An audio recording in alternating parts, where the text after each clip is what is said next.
Good evening and welcome to the Channel Studios here in London with your international news around the world in 5.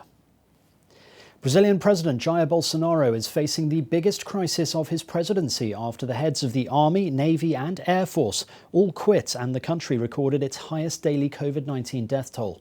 The unprecedented resignations of the defence chiefs is being seen as a protest at attempts by Mr. Bolsonaro to exert undue control over the military.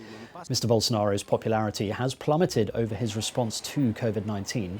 I think with the way Brazil itself was... With the military chiefs, also the foreign minister and the defence minister have left their office within days of each other.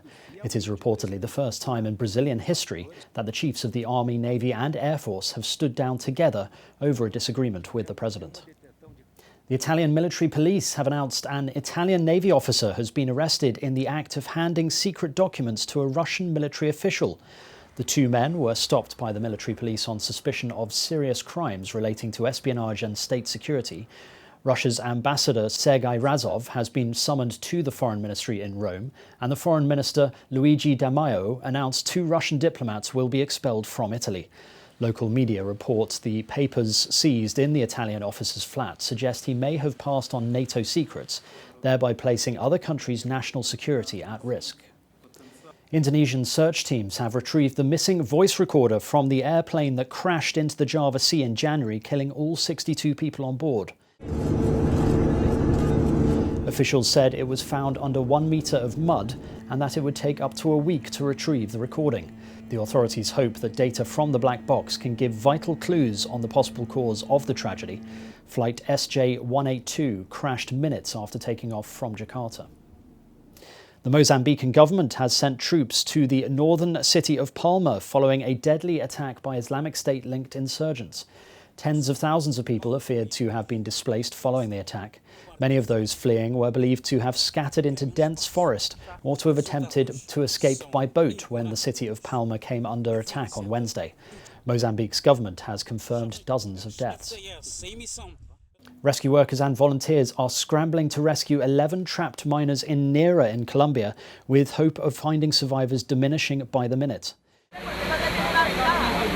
According to reports, an illegal mine flooded last week on Friday, with the trapped miners now having spent nearly 4 days underground.